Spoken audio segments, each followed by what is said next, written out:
भारतीय वायुसेना का जो सफ़र था वो बड़ा ही एक्साइटिंग था। ख़ासकर जब हमने ज्वाइन किया, हम अफसर बने 1960 में, तो 1-1.5 साल बाद पाकिस्तान से लड़ाई हो गई। तो वो एक पीरियड बड़ा ही एक्साइटिंग रहता है फौजी के लिए।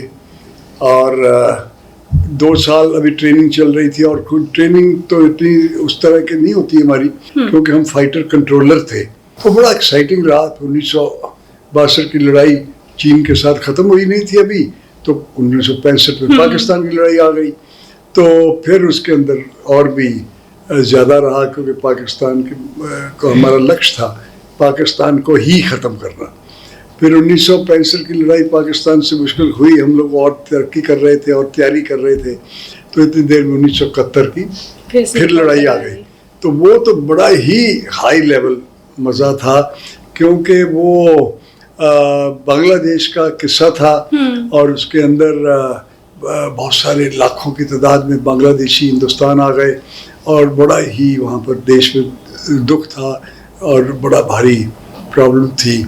और हमारा बड़ा जोश था हम लोगों का कि पाकिस्तान को ख़त्म ही कर देना है। पाकिस्तान एक कम से कम 2 टुकड़ों में हो गया। नमस्कार, आप देख रहे हैं देश रोजाना का खास कार्यक्रम सक्सेस टॉक्स, और आज हमारे साथ अपनी खास बातें शेयर करने के लिए, अपना यहाँ तक का सफर शेयर करने के लिए हमारे साथ खास मेहमान हैं प्रेम कुमार खुल्लर जी। एक जानी मानी शख्सियत हैं, एक्स एम्प्लॉय हैं, सेवानिवृत्त हैं भारतीय वायुसेना से। उनसे बात करते हैं क्यों ये शख्सियत खास है, वो आपको बातचीत करके पता चलेगा। जो बातचीत आप सुनेंगे उससे पता चलेगा कि क्यों ये खास हैं, और सक्सेस टॉक्स में इनसे बातचीत करने का हमारा क्या मकसद है। तो सबसे पहले स्वागत करते हैं सर, बहुत बहुत स्वागत है आपका हमारे। धन्यवाद आपकी, ये बिल्कुल आपकी बड़ी कृपा है, आप लोग आए हो इतनी दूर से और इतना शाम के वक्त इतना समय दे रहे हो। सर एक्स स्क्वाड्रन लीडर हैं, काफ़ी समय दिया है भारतीय वायुसेना को, बहुत समय तक काम किया, और उसके बाद एक जो मन में इच्छा होती है कि क्या किया जाए, देश की सेवा की जाए, समाज की सेवा की जाए, उसी राह पर चले और लंबे समय से चल रहे हैं। 3 दशक पूरे कर चुके हैं। क्या कुछ कर रहे हैं उनकी जुबानी उन्हीं से जानते हैं।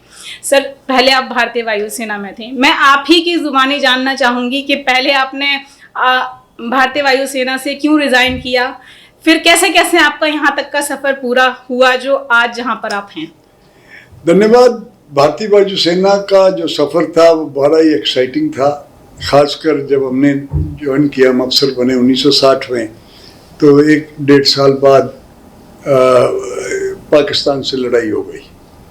तो वो एक पीरियड बड़ा ही एक्साइटिंग रहता है फौजी के लिए। और 2 साल अभी ट्रेनिंग चल रही थी, और खुद ट्रेनिंग तो इतनी उस तरह की नहीं होती हमारी, लेकिन हमारी ट्रेनिंग होती है कि भाई इतना हाई लेवल ऑफ ट्रेनिंग पर हमारी नॉलेज होनी चाहिए, क्योंकि हम फाइटर कंट्रोलर थे। हम हवाई जहाज उड़ाते थे, उड़वा के उनको गाइड करते थे। वो जॉब था एक रडार्स के ऊपर काम करने का। तो बड़ा एक्साइटिंग रहा। 1962 की लड़ाई चीन के साथ ख़त्म हुई नहीं थी अभी, तो 1965 में पाकिस्तान की लड़ाई आ गई। तो फिर उसके अंदर और भी ज़्यादा रहा, क्योंकि पाकिस्तान को हमारा लक्ष्य था पाकिस्तान को ही ख़त्म करना। फिर 1965 की लड़ाई पाकिस्तान से मुश्किल हुई, हम लोग और तरक्की कर रहे थे और तैयारी कर रहे थे। तो इतनी देर में 1971 की फिर लड़ाई आ गई। तो वो तो बड़ा ही हाई लेवल मज़ा था, क्योंकि वो बांग्लादेश का किस्सा था, और उसके अंदर बहुत सारे लाखों की तादाद में बांग्लादेशी हिंदुस्तान आ गए, और बड़ा ही वहाँ पर देश में दुख था और बड़ा भारी प्रॉब्लम थी। और हमारा बड़ा जोश था हम लोगों का कि पाकिस्तान को ख़त्म ही कर देना है। पाकिस्तान एक कम से कम 2 टुकड़ों में हो गया, और भी जो भी पॉलिटिकल रीजंस लिए होंगे हमें नहीं मालूम, लेकिन हम ये जानते थे कि अगर हमें शायद 15-20 दिन और मिल जाते तो पाकिस्तान जो अब है वो भी ख़त्म हो जाता। तो ये ब्रीफ बड़ा भारी शॉट रहा हमारा, बड़ा हमको अच्छा लगा। अच्छा इन द सेंस कि जो कर्म आपको भगवान ने दिया है, अगर वो कर्म करो और जोश से करो और सक्सेसफुली करो, तो आपको लगता है कि हमारी जीवन जो है वो सार्थक हुआ। और आपके अगले सवाल की उत्सुकता मैं शांत करूंगी कि क्यों सक्सेस टॉक्स में आज हम खुल्लर जी से बात कर रहे हैं। इसलिए क्योंकि जीवन के 80% पूरे करने के बाद भी उम्र का ऐसा पड़ाव जब लोग आराम पसंद होते हैं, आराम करना पसंद करते हैं, उस उम्र में खुल्लर जी क्या कर रहे हैं? समाज सेवा कर रहे हैं। आप मेरे पीछे बोर्ड देख सकते हैं एबल चैरिटीज का, जिसके फाउंडर हैं खुल्लर जी। और एबल की मैं आपको फुल फॉर्म भी बता देती हूँ, सर की जुबानी ही बताते हैं। सर, एबल की full form? Association for blindness and leprosy eradication. Exactly, इसकी आपको फुल फॉर्म सर ने बताई, association for blindness leprosy eradication, यानी कि अंधेपन और जो कुष्ठ रोग है उसके खात्मे का लक्ष्य है इस संस्थान का, जो पिछले 30 बरस से काम कर रहा है इस दिशा में कि जो नेत्रहीनता है वो कम हो, खत्म हो। बहुत सारे सरकारी संस्थान भी हैं, लेकिन खुल्लर सर का जो ये संस्थान है ये 30 साल से इस दिशा में कार्यरत है कि कम खर्च में लोग जो इलाज अपना नहीं करा पाते, जिन्हें कुष्ठ रोग है या फिर जिनको अंधेपन की समस्या है, मोतियाबिंद है, यहाँ कम खर्च में उनका इलाज हो सके। हम पूरा हॉस्पिटल अभी सर का घूम कर भी आए हैं। पलवल में ये हॉस्पिटल पड़ता है। जब आप हाईवे से आते हैं तो थोड़ा सा ही अंदर आएंगे तो आपको ये हॉस्पिटल देखने को मिलेगा। 7 एकड़ की ज़मीन पर ये हॉस्पिटल है। क्या कुछ यहाँ पर सर कर रहे हैं पिछले 3 दशक से, किस तरीके से काम कर रहे हैं, वो अब सर की जुबानी जानते हैं। फिलहाल आपकी ये उत्सुकता मैंने शांत की कि सक्सेस टॉक्स में हम प्रेम कुमार खुल्लर जी से बात क्यों कर रहे हैं। सर, आपने पहले आप इंडियन उसमें थे, वायुसेना में थे, एयरफोर्स में थे, लेकिन उसके बाद ऐसा क्या हुआ कि आपने एयरफोर्स से रिज़ाइन किया और फिर खेती करना शुरू कर दिया? ऐसे है कि भाई मैं MA इकोनॉमिक्स में करके की थी जब मैंने एयरफोर्स ज्वाइन की, और मैं कह सकता हूँ बड़े गौरव से, जरूर से बल्कि, कि मेरे प्रोफेसर जो थे वो डॉक्टर मनमोहन सिंह थे। अच्छा। काफ़ी साल हम उनकी सिविल सर्विस के अंदर भी मेरा कुछ संपर्क रहा। काफ़ी साल बाद में मैं उनके परिवार को भी मिला, उनकी बेटियों को भी मिला, और उनकी एक बेटी जो कि इंडियन पुलिस सर्विस की बहू है, हाँ जी, तो वो भी मिला। तो मेरा ये था कि मेरा देश जो है, क्योंकि मैं इकोनॉमिक्स का स्टूडेंट था जी, और मुझे बड़ा शौक था देश के बारे में पढ़ने का, तो मैंने ये देखा कि हम कई चीज़ों में, काफ़ी चीज़ों में हम दुनिया से काफ़ी पीछे निकल गए। मेरा सारा ही परिवार, बच्चे मिलाकर, सारा ही मेरे देश में, यहाँ मेरे प्रैक्टिकली कोई नज़दीक का, बिल्कुल नज़दीक का रिश्ते कोई भी नहीं है। दूर के रिश्तेदार ज़रूर हैं, लेकिन तो सारे बच्चे इंक्लूडिंग मेरे अपने बच्चे, भाई बहन, सारे जाने फॉरेन कंट्रीज़ में हैं। और मेरे को ये रहा कि वो जब मैं गया 1974 में पहली दफ़ा, तो गैप देखा हमने अपने देश के बारे में और फॉरेन कंट्रीज़ के बारे में, तो ये रहा कि हमारा देश क्यों नहीं बनता और हम क्या करना चाहिए। सच्ची बात तो ये है कि इकोनॉमिक कंडीशन पर्सनली भी इतनी तगड़ी नहीं थी, और हम अकेले थे, फैमिली रिस्पॉन्सिबिलिटी भी कुछ थी। तो हमने तब तक काम किया जब तक हमको पेंशन नहीं मिल गई। फिर हमने रिज़ाइन कर दिया, और रिज़ाइन करने के बाद हमने खेती की यहाँ पर। तो यही पलवल के पास एक बामनी खेड़ा गांव है, वहाँ पर एक बेनतहा जो मिट्टी के भावी ज़मीन थी, बंजर, वो हमको मिल गई 2 पैसे के भाव सस्ते। तो हमने उसको डेवलप किया, लेकिन अब इतना उसको देखकर, उस ज़मीन को देखकर जो हमने बनाई, जिसके बारे में लोग कहा करते थे कि ये ज़मीन अगर ये फौजी तो दूर है, भगवान भी नहीं बना सकता, और हमने वो ज़मीन बनाई। उसके अंदर इतनी उपजाऊ बनी कि हमने उसके अंदर फूल लगाए, फल लगाए, और हमको वो ज़मीन ने बहुत ही भाग लगाए। हमने ज़मीन बेच दी, और बेच के हमने ये कर्म किया। क्योंकि मैं आपको इंस्टेंस सुनाता हूँ, बड़ा इंटरेस्टिंग है। जब इंदिरा गांधी जी प्रधानमंत्री का डेथ हुई, तो मेरे पास 32 लड़कियां, औरतें काम कर रही थी मेरे खेत पर। तो मैंने कहा, भैया आप लोगों को मालूम है इंदिरा गांधी जी की डेथ हो गई है? तो सारी जानियों ने मेरे ऊपर एक देखा कि इंदिरा गांधी कौन थी। वो जानती ही नहीं थी इंदिरा गांधी, उन्होंने नाम तक नहीं सुना हुआ था इस बात का कि प्रधानमंत्री की डेथ हो गई है, कि वो प्रधानमंत्री मर गई है। उनके पास कोई रेडियो नहीं था। तो ये पलवल में था। ये पलवल से, ये रहा मेरे अस्पताल के, अब पलवल से जुमा 8 किलोमीटर पर, और 8 किलोमीटर दैट मीन्स रफली 5 मील पर, हाँ जी, मेरी ज़मीन थी। और वो ज़मीन के ऊपर मैं जाया करता था गर्मियों में सर्दियों में लगातार, और उन्होंने इंदिरा गांधी, मेरे को बड़ा ही दुख हुआ फिर कि भाई ये तो कुछ नहीं, एजुकेशन का काम करना है, मेडिकल का काम भी करना है, क्योंकि इनको हमेशा ही, अगर मेरे पास 30 लड़कियां होनी चाहिए थी काम करने के लिए, औरतें, तो उसके अंदर 2, 4, 5 बीमार रहती थी। तो बीमार क्यों रहती थी? कोई ये हो गया जी, वो हो गया जी, बच्चा बीमार हो गया जी, ये हो गया जी, इसलिए नहीं आई। तो ये भी फोकस हुआ शिक्षा और स्वास्थ्य। तो ये जो एबल था, ये 1970 में साउथ इंडिया के अंदर हैदराबाद से 80 मील पर एक जगह है बिदार। अच्छा। बिदार एक एयरफोर्स स्टेशन है बहुत बड़ा, उस वक्त तो शहर से भी बड़े हम थे।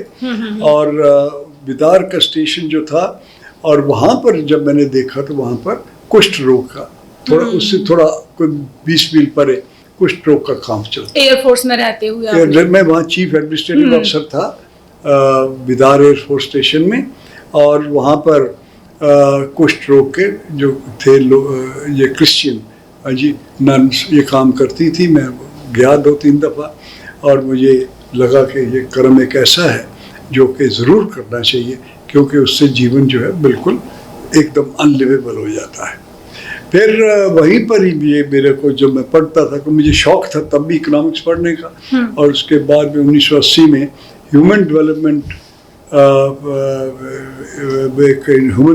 इंडेक्स करके एक किताब छपी UNDP की, तो वो फिर मैंने पढ़नी शुरू की, रेगुलरली शुरू की, और फिर मैंने ये मन बना लिया कि मुझे ये 2 काम करने हैं, एक अंध को दूर करना है और एक कुष्ठ रोग को खत्म करना है। साथ ही साथ मैं आपको ये भी बता दूं, बीच में खुल्लर सर ने किताब की बात की, तो अच्छे एक समाज सेवी होने के साथ साथ, जैसा आपने देखा, एक अच्छा संस्थान चला रहे हैं। ऐसा नहीं है कि सिर्फ अस्पताल है, इसके अलावा एक अनाथ आश्रम भी है, जहाँ छोटी बच्चियों के लिए गुरुकुल खोला है सर ने, जहाँ पर कई सारी नन्ही नन्ही बच्चियां हैं जिनको पढ़ाया भी जाता है, संस्कृत है, साइंस है, बहुत सारी चीज़ें पढ़ाई जाती है, और उनके रहने का भी वहाँ इंतजाम है। वो सब चीज़ें आप स्क्रीन पर देख ही रहे हैं। साथ ही खुल्लर साहब अच्छे लेखक भी हैं, इन्होंने किताबें भी लिखी हैं, और जैसा आपने इनकी बातचीत से सुना कि चीज़ें जुड़ती गई। एयरफोर्स में रहते हुए इन्होंने देखा कि कुष्ठ रोग किस तरीके से फैला हुआ है, किस तरीके से अशिक्षा है कि इंदिरा गांधी जी की डेथ होती है, लेकिन गांव की महिलाओं को यही नहीं पता है कि इंदिरा गांधी जी थी कौन। तो चीज़ें जुड़ती गई, और फिर सर पहुंचे ये एबल चैरिटीज़ तक। सर आगे की कहानी बताएं। अब इसके अंदर ये था, क्योंकि यहाँ पर जब मैंने काम शुरू किया, इस जहाँ पर हम बैठे हुए हैं, तो ये देखा कि भाई यहाँ पर लड़कियों की बहुत ही है नहीं इज्जत लड़कियों की। तो लड़कियों के लिए फिर मैंने काम शुरू किया। मैंने पैम्फलेट्स भी बांटे हज़ारों की तादाद में, 20 हज़ारों की तादाद में, और ये कहा कि किसी को कोई लड़की भी नहीं रखनी तो मेरे को दे दे, मैं पाल दूंगा। अच्छा। और उसमें बहुत सारी लड़कियां तो नहीं आई, कुछ लड़कियां आई, और उनमें से एक फ़ोटो यहाँ भी मैंने लगी हुई है अपने बोर्ड पर, जो कि लड़कियां हमने झाड़ियों से उठाई। अच्छा। उसकी कहानी भी बड़ी अच्छी है कि भाई, क्योंकि जब मैंने पैम्फलेट बांट दिए तो लोगों ने मुझे टेलीफोन करने शुरू किए, तो फिर मैंने लड़कियों को अडॉप्ट करवा के गवर्नमेंट को मैं देता रहा। फिर ये लड़की का जो किस्सा था, इस रात को टेलीफोन आता है 11 बजे मुझे फरीदाबाद में कि ये लड़की पैदा हो गई है, हमने इसको डिस्पोज ऑफ करना, फिनिश करना। तो आपने कहा था हम ले सकते हो। तो मैंने कहा कि भाई रात के 10:30-11 बज गए हैं, मैं अकेला आदमी कहाँ इस उम्र में कैसे गाड़ी चलाऊंगा, आप सुबह दे दोगे मुझे 5, 4:30, 5, 5:30 बजे। तो अक्टूबर का वक्त था शायद, और उन्होंने कहा ये हाँ सुबह 4:30-5 बजे से पहले। तो फिर मैं सुबह उठ के वहाँ से भागा, और मैंने उनको कह दिया कि मेरे अस्पताल से पहले कौन सी जगह में, उन्होंने बताया कि ये बामनी खेड़ा और के बीच में, इसके बीच में है। तो मैंने कहा मैं इस नंबर में कार में आऊँगा, मैं वो पुरानी जगह जो है उसके साइड में खड़ा रहूँगा, आपको लाइट मेरी चलती नज़र आएगी, ये मेरे कार का नंबर है, तो आप मुझे लाइट के द्वारा बतला देना, तो मैं पिकअप कर लूँगा। फिर उसने सड़क से हट के कोई समझिए 10-15 गज परे लड़की को झाड़ियों के अंदर रख लिया। ये उसी लड़की की तस्वीर? ये वो साइड वाल में जो गायनेकोलॉजिस्ट लड़की है, बीच के अंदर जो लड़की लेटी हुई है सेंटर में, ये उस लड़की की फोटोग्राफ है। और फिर मैंने ये गवर्नमेंट को लड़की दे दी अडॉप्शन के लिए, और ये गवर्नमेंट बतलाती नहीं होती कहाँ जो अडॉप्ट किया है कहाँ है। तो मैंने पूछा ज़रूर, कभी हम लड़की दी थी, कहाँ गई वो? तो उसने कहा मैं आपको बतला नहीं सकती गई कहाँ है, ये तो बतला देती हूँ, लेकिन ये जहाँ गई है ये आपकी और मेरे जीवन की टोटल कमाई जितनी है उससे ज़्यादा इसके घर में कारें हैं। अच्छा। इस बच्ची के घर में वो फ्रांस गई थी अडॉप्शन में। ओके। फ्रांस गई थी और इस तरह से मेरे को कई साल, तकरीबन 7 साल मैंने सैकड़ों 680 के करीब लड़कियों को प्राइवेट स्कूलों में पलवल इलाकों में गांव में पढ़ाया, 680, और साथ में उनकी माताओं को 25 रुपये महीने में फ्री मेडिकल सर्विसेज दी, जो हम सर्विस मेडिकल दे सकते हैं। उनके ऑपरेशन कराने हैं, कोई लेडीज की प्रॉब्लम्स है तो हम करते रहे यहाँ अच्छा, पर। अब बात करते हैं आगे इस हॉस्पिटल की, इस एबल चैरिटीज की जो नेत्रहीनों के लिए, कुष्ठ रोगियों के लिए काम करता है। तो सबसे पहले इसके बारे में बात करने से पहले कि पलवल अगर कोई आए ऐसा ज़रूरतमंद जिसको यहाँ आकर इलाज कराना है कम खर्च में, तो वो एक डायरेक्शन बताएं हमारे दर्शकों को। बड़ी सिंपल है जी। 99% तो स्कूटर रिक्शा वाले जो पलवल और होडल के बीच में चलते हैं उनको पता है। हाँ जी, और बाकी वेबसाइट में पता लगता है पलवल और होडल के बीच में। हाँ जी। वैसे भी अगर आप गूगल मैप पर सर्च करेंगे, हम लोग भी गूगल मैप सर्च करके आए हैं। हाँ। एबल चैरिटीज जब आप गूगल मैप पर सर्च करते हैं तो आपको वहां पर एक मैप दिखता है। फिर भी मैं आपको बता देती हूँ कि होडल और पलवल के बीच में, जैसे सर ने कहा, यदि आप दिल्ली की तरफ से आते हैं तो आपको ये राइट हैंड पे पड़ेगा, और अगर आप होडल की साइड से आते हैं तो ये लेफ्ट हैंड पे पड़ेगा। सही बोल रही हूँ सर? सही कहा आपने। अब बात करते हैं हॉस्पिटल की फैसिलिटीज के बारे में। सर मैंने देखा नीचे घूमते हुए डायलिसिस की सुविधा भी है यहाँ पर, तो उसके चार्जेस के बारे में भी बताइए। सर उसके बारे में ये है कि हम जानते हैं बारे में कि डायलिसिस की एक ऐसी बीमारी अगर लग जाए तो अगर वो प्रॉपरली ठीक से काम ना हो तो उनकी डेथ जो है बहुत जल्दी हो जाती है, बहुत आदमी तड़प कर मरता है। हम 750 रुपया चार्ज करते हैं अभी। हाँ जी, 100 रुपया बढ़ाने का लक्ष्य है हमारा जरूर, लेकिन ये है कि हमको, क्योंकि अभी कोई भी नहीं है हमारे पास परमिशंस, तो बेसिक परमिशंस हैं चलाने के लिए, पर अदरवाइज नहीं है। हमारा शायद सबसे बड़ा बेड्स का अस्पताल है। कितने बेड हैं? 10 मशीनें हमारे पास डायलिसिस की। वेंटिलेटर्स हैं हमारे पास 3-4, और वेंटिलेटर्स की इमरजेंसी भी हम प्रोवाइड कर देते हैं। और 10 मशीनें हैं। जो डॉक्टर हैं हमारे, वो मल्होत्रा साहब, वो डीएम डॉक्टर हैं, वो सिर्फ एमडी नहीं है बल्कि डीएम है। इसी तरह से हमारे आँखों के, सॉरी, डायलिसिस, अपना कार्डियोलॉजी का हमने काम शुरू किया अभी फिर से, तो उसकी मशीनें हमारे पास आ जाएंगी जल्दी, और वो भी डॉक्टर साहब डीएम हैं। और हमारा जो आँखों का प्रोजेक्ट है, हम बड़े गर्व से कहते हैं कि हमारे पास सबसे ज़्यादा मशीनें, हम सिर्फ रेटिना और ग्लूकोमा का काम नहीं करते। अच्छा। क्योंकि वो सिर्फ 7-8-9% होता है। 92% काम जो है वो आंखों का कैटरेक्ट होता है, मोतियाबिंद। तो हम करते हैं। हम चार्ज, जो आपने 2 दफ़ा मेंशन किया है, हमारा चार्ज के बिना काम, हम 70 से 75% आंखों के ऑपरेशन फ्री करते हैं। हमारी कंडीशन ये है कि भैया अगर आप पैसा दे सकते हो तो हमसे आप पेड भी करवा लो। हमारे पास मशीनें इतनी हाई क्वालिटी हो गई हैं कि हमें तो खुद लगता है कि हम, फॉर एग्जांपल, एक लेज़र है, यैग लेज़र मशीन को बोलते हैं, तो उसकी चेकिंग में हम 800 रुपया लेते हैं। बाजार में हमने जब पूछा तो 3000, 4000, 5000 रुपये तक लेते हैं। वो लेज़र, उससे लेज़र की ट्रीटमेंट होती है ऑपरेशन के बाद। तो हमारा जो रेट है 30 रुपए का, हमारा कंसल्टेशन रेट है। अच्छा। सिर्फ 30 रुपए का। तो हमारा लक्ष्य कोई पैसा कमाना हम आपको पेशेंट्स का ओपीडी वगैरह भी दिखाते हैं। 30 रुपीज चार्जेस है अगर पेशेंट दिखाने आते हैं तो, लेकिन क्योंकि मॉर्निंग शिफ्ट में हॉस्पिटल चलता है, हम इवनिंग में आए हैं। सर का समय सुबह का टाइम पे बहुत शेड्यूल बिजी रहता है, तो हमें इवनिंग का टाइम मिला, लेकिन तब तक पेशेंट्स हमें नहीं मिले। लेकिन जिन लोगों ने ऑपरेशन वगैरह कराए हैं वो आप स्क्रीन पर देख ही रहे हैं। सर अगर कोई मोतियाबिंद का ऑपरेशन कराता है, कैटरेक्ट का, तो कितना उसको चार्ज पड़ता है? देखिए, 2 चार्जेस हैं। 80% नहीं तो 75% अगर हमें कहता है कि साहब मैं गरीब आदमी हूँ, मैं पैसा नहीं दे सकता, तो हम उससे कोई पैसा नहीं लेते। और ज़्यादा से ज़्यादा अगर कोई ख़ास चाहे उसकी कोई इंस्पेक्शंस करनी, चेकिंग करनी, तो उसका 50 रुपये, 100 रुपये, 200 रुपये लग सकता है, लेकिन अदरवाइज कोई चार्ज। संस्थान ने खुद से कुछ क्राइटेरिया सेट किए हैं कि इतनी आमदनी हो तो आपको इतना देना होगा, ऐसा कुछ? नहीं, कोई क्राइटेरिया लेट अपने आप आदमी कहे कि साहब मैं पेड कर सकता हूँ, करना चाहता हूँ तो मैं पेड कर। आपका अपना ईमान, आपकी अपनी श्रद्धा, यदि आप इसके अंदर देकर ऑपरेशन कराना चाहते हैं तो आप पे कर सकते हैं हॉस्पिटल को। यदि आप समर्थ नहीं है तो 80% तक आपको फ्री यहाँ ऑपरेशन आपका हो सकता है, कैटरेक्ट का स्पेशली। सर अब आते हैं अगला कि यहाँ पर मैंने देखा अभी विजुअल्स में भी, मैं काफी घूमी हूँ आपके हॉस्पिटल के आसपास के इलाके में भी, गुरुकुल जो था वहां पर कितनी बच्चियां हैं, अनाथ बच्चियां कितनी हैं? हमारे पास 45 लड़कियां हैं। ये 3 किस्म की लड़कियां हैं, या तो अनाथ हैं या इनकी माता जिंदा है लेकिन वो बेचारी माता, उसके 2-4 लड़के बेटे हैं और लड़कियां, वो बच्चे एक्चुअली वो चला ही नहीं सकते अपने परिवार को। तो उसमें से जो लड़कियां हमारे लिए होती हैं जस्ट मीन्स 3-4 साल से ऊपर, तो उनको हम ले लेते हैं कि हमारे पास अभी बड़ा स्कूल नहीं है। हाँ जी, हम गुरुकुल रजिस्टर्ड हैं लेकिन हम कोशिश में लगे हुए हैं कि भी हम स्कूल भी बना दें, और परमात्मा ने हमें इजाज़त दी तो हम जल्दी ही स्कूल भी हमारा बन जाएगा, लेकिन हम उसकी परमिशन लेके बैठे हुए हैं। और हमारे जो बिल्डिंग आपने देखी है वो इस वक्त तकरीबन 250 लड़कियों के रहने की है।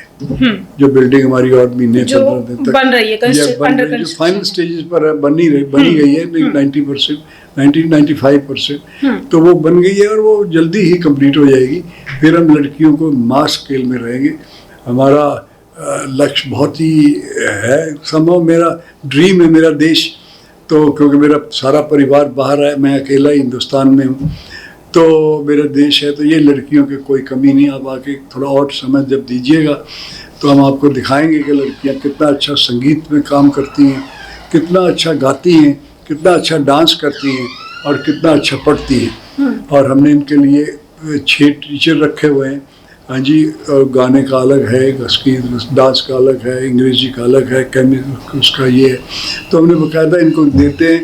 खाने के तौर में आपको हैरानगी होगी कि आप हमारी इंस्पेक्शन करिएगा, हमारा खाना जो है आपसे बेहतर है। हमारे खाने में सारा ऑर्गेनिक फूड है, अपने घर की सब्जियां उगाते हैं, अपने घर का दूध देते हैं, और कभी भी हम इनको पुराना कपड़ा नहीं पहनाते। हमारे बच्चियों का सारा कपड़ा ब्रांड। इतना सब करते हैं, स्कूल भी चल रहा है, अनाथ बच्चियों के लिए रहने खाने की भी व्यवस्था है, हॉस्पिटल भी चल रहा है, 70-80% तक मुफ्त इलाज आंखों का होता है, कुष्ठ रोगियों का होता है। फंड्स कैसे जुटा पाते हैं? फंड कुछ 2-3 तरीके हैं। एक तो ये है कि जब मेरे जैसा आदमी भिखारी बन जाए तो कामयाब हो जाता है, क्योंकि आदमियों को पता है कि भाई मुझे नहीं चाहिए, मेरा अपना जो इनकम है पेंशन वगैरह मेरे से वो खाई नहीं जाती, मैं बहुत ही कम खाता हूँ। कम का मतलब एक ही रोटी खाता हूँ 24 घंटे में, या सुबह नाश्ता करता हूँ।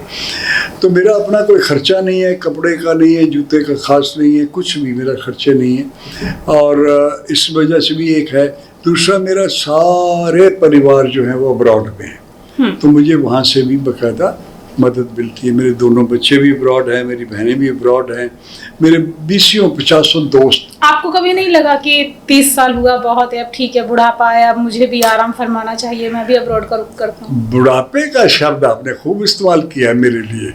मैं दुनिया की नज़रों में ज़रूर 86 साल का हूँ, हाँ जी, कि ये बूढ़ा जी 86 ईयर्स का है, लेकिन आप मेरे साथ सैर करिए, मेरे साथ चलिए, मेरे साथ काम करिए, मेरे साथ बैठिए, उठ के देखिए। कभी मैंने आपको कहा मैं सुबह का बैठा हुआ यहाँ पर, मैं सुबह का घर का 9 बजे का निकला हुआ हूँ।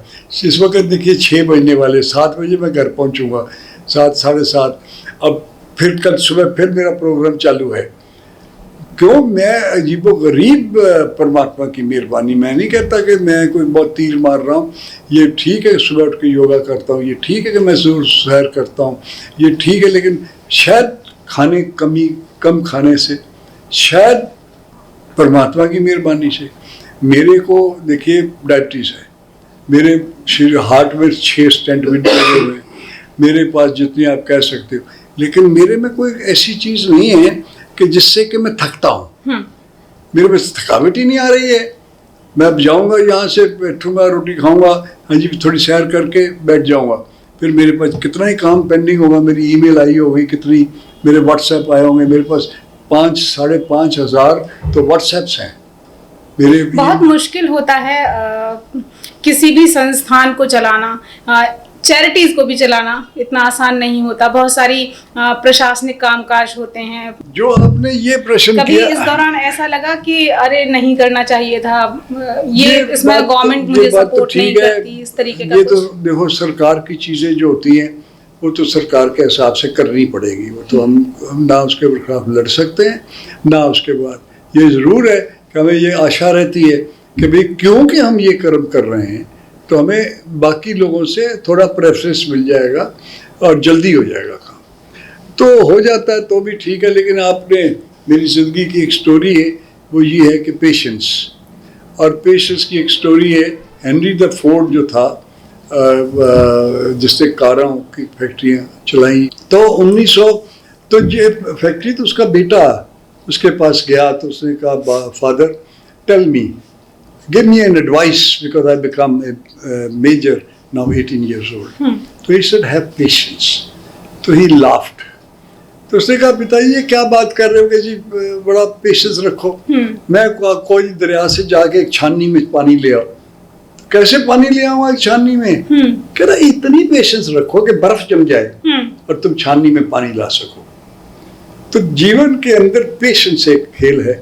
तो मैं सरकार के साथ जब भी हूँ तो पेशेंस लेके चलता हूँ और बाकी मिन्नत करता हूँ। सच्ची बात तो ये कि मेरा तो कोई जोर है नहीं, मैं अपना कर्म कर रहा हूँ। हर शख्सियत अच्छे मुकाम पर पहुंचने के बाद राजनीति का स्वाद जरूर चखती है। आपने भी इलेक्शन लड़ा? मैंने इलेक्शन 2 लड़े, दोनों एमएलए के लिए लड़े। दोनों ये कह के लड़े कि मैं देखिए सेवा का काम करता हूँ, मैं पढ़ा लिखा हूँ, मैं लिख भी सकता हूँ, मेरी किताबें भी, और ये कह के तो मुझे वोट दे। तो वोटें मुझे बिल्कुल कुछ नहीं मिली। हाँ जी, मैंने चखा इस एंगल से नहीं था। मेरा चख ये था कि मैं जो देश की गरीबी की प्रॉब्लम्स हैं वो शायद मेरा एमएलए बनने से। तो आपको भी कहीं ऐसा लगता था कि अगर राजनीति में आएंगे तो शायद ज्यादा बेहतर कर पाएंगे, इसलिए राजनीति में जाने? ये तो पॉजिटिव है, पॉजिटिवली आपको तो है ये बड़ा कि भाई सोशल वर्क से ज्यादा काम होता है राजनीति में जब सरकार काम करती है। 7 स्कूल चलाता हूँ मैं पिछले 22 साल से, सन 2000 से। पलवल से फरीदाबाद के बीच में? नहीं, फरीदाबाद में ही सर, फरीदाबाद में। अच्छा। झुग्गी झोपड़ियाँ जहाँ पर 7 स्कूल चलाता हूँ और वहाँ पर तकरीबन 700 पौने 700 बच्चे हैं। 650 करीब अटेंड करते हैं, 600 के करीब रोज़ खाना खाते हैं। हम वहीं पर, if the children can not go to the school must go to the children. बच्चे ये थोड़ा कि अनपढ़ रहने देंगे हम। अगर वहाँ बच्चे स्कूल में नहीं जा पाते हैं, स्कूल दूर है या स्कूल की प्रॉब्लम है, तो ये थोड़ा हम तो उनके दरवाजे पे स्कूल ले जाते हैं। जिस झुग्गी के अंदर रहते हैं उसी झुग्गी के बगल में हम झुग्गी खड़ी कर देते हैं और वही टीचर रखते हैं, वह पढ़ाते हैं 4वीं क्लास तक, मोटिवेट करते हैं सैकड़ों लड़कियों को, हजारों लड़कियों को कि भैया वहाँ पढ़ो। हम साल में कुछ लोगों की मदद से हम तकरीबन 100 साइकिल लड़कियों को देते हैं फ्री, कि जाओ बेटे वो रहा स्कूल, जाओ पढ़ो। कि हमने एक फरीदाबाद, पलवल और नूह की डिस्ट्रिक्ट के अंदर तकरीबन 30 से 35 एक्सटेंशन सेंटर आइस के खोलने शुरू कर दिए। एक सेंटर पिछले महीने हमने हसनपुर में शुरू कर लिया। अच्छा। अब एम ये है कि किसी आदमी को हमारे पास आने में 40 रुपए 50 रुपए स्कूटर रिक्शा पे आने देने पड़ते हैं, तो वो भी जाती है। तो उसके नज़दीक कर दो, पैदल भी जा सकता है 10 किलोमीटर 8 किलोमीटर, साइकिल पे चला जाए। तो हमने सारे पहले जो करीब इलाके हैं, पलवल है, होडल्स है, हसनपुर है, थीन है, पुनाना है, इस तरह के हम सेंटर खोलते चले जाएंगे। अजी जैसे जैसे हम थोड़ी ताकत गेन करते हैं, वहाँ से जितने भी पेशेंट आएंगे, फ्री करना है फ्री कर लो, पेड करना पेड कर लो। कितने पेड आएंगे मैं जानता हूँ। पेड तो अगर 15% भी निकल आए तो हम सोचते हैं कि बहुत काम हो गया। चलिए, 30 साल से समाज सेवा कर रहे हैं, बातें भी अथाह हैं लेकिन समय कम है। सर बहुत बहुत शुक्रिया आपका कि आपने इतनी सारी बातें साझा की। आपकी मेहरबानी से हमें लड़कियां आ जाएंगी जो ज़रूरतमंद हैं जी, अनाथ हैं, क्योंकि आपके पब्लिसिटी का जो लेवल है उसकी अगर लड़कियां आ जाती हैं तो आप हमारे पास आया करिए 2-4-6 महीने बाद देखने आया करिए कि लड़कियां कैसी चल रही हैं, कैसे पढ़ रही हैं, कैसे हमने उनको लड़कियों को दिया है कि ये लड़कियां हमारी क्या नाम है 2 साल के अंदर अंदर आपस में सिर्फ संस्कृत में बात करेंगी।